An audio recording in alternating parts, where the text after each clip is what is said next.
On est à Casablanca le lundi 2 mars 2026. La ville s'éveille, les affaires reprennent.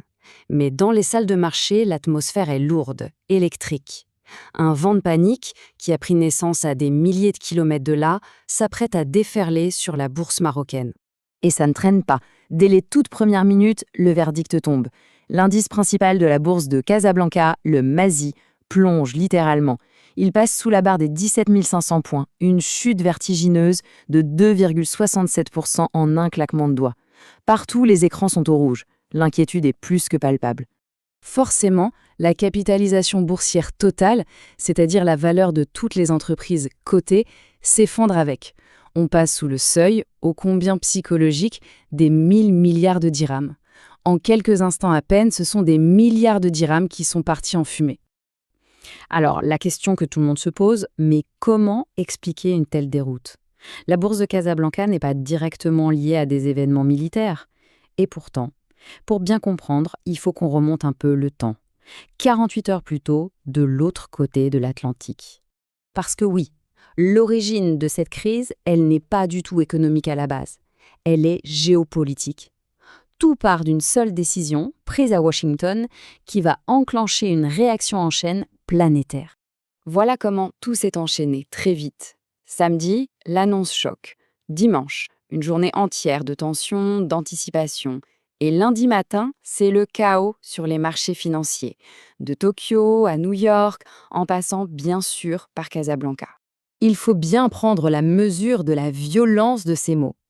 Ce n'est pas une simple déclaration diplomatique, non. C'est un avertissement direct, presque apocalyptique. Et ça sème instantanément la peur et l'incertitude dans le monde entier. Les objectifs sont très clairs. On ne parle pas d'une petite frappe limitée, mais bien d'une opération d'envergure. Le but ? Démanteler des capacités militaires stratégiques. D'un coup, la menace d'un conflit régional majeur devient terriblement réelle. On passe maintenant à la toute première conséquence économique directe de cette annonce. Quand les tensions montent au Moyen-Orient, il y a toujours un marché qui réagit au quart de tour, celui du pétrole. Et la réaction, elle est immédiate. Le brut américain, le WTI, bondit de plus de 7%. Il atteint son plus haut niveau en 8 mois. Le Brent, qui est la référence en Europe, grimpe lui de 8%. Cette flambée des prix de l'énergie envoie une véritable onde de choc à travers toute l'économie mondiale. Mais alors, pourquoi cette panique sur le pétrole? Eh bien, tout est lié à ce passage maritime. Le détroit d'Ormuz, c'est un point de passage obligé pour une part gigantesque du pétrole mondial. Donc, la simple menace d'une perturbation du trafic à cet endroit suffit à faire craindre une crise énergétique globale. Et cette vague, partie du Golfe Persique, va maintenant venir frapper de plein fouet la place financière de Casablanca. Le mécanisme, en fait, il est purement psychologique. Face à une incertitude aussi grande, les investisseurs internationaux, qu'est-ce qu'ils font? Ils cherchent à réduire leur exposition au risque. Ils vendent massivement leurs actifs qui sont jugés les plus risqués, peu importe où ils se trouvent. C'est ce qu'on appelle l'aversion au risque. Et très concrètement, voilà ce que ça donne. Des fleurons de l'industrie de la construction marocaine voient leur valeur s'effondrer de presque 10% en quelques minutes seulement.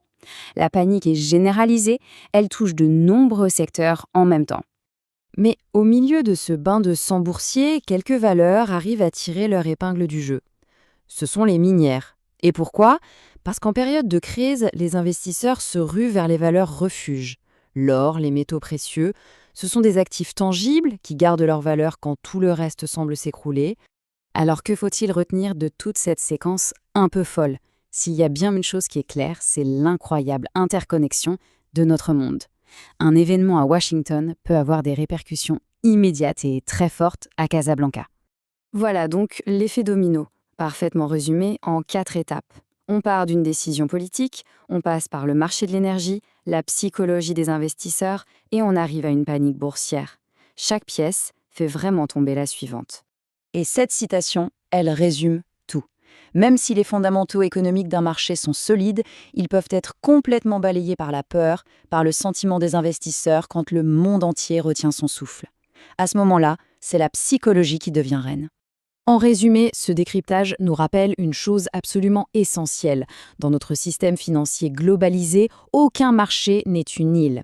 Un événement géopolitique peut, par la seule force du sentiment collectif des investisseurs, avoir des impacts économiques mondiaux et immédiats.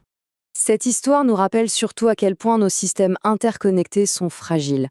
La question qui reste en suspens, ce n'est donc pas de savoir si il y aura un autre choc, mais plutôt d'où il viendra. Quel sera le prochain domino?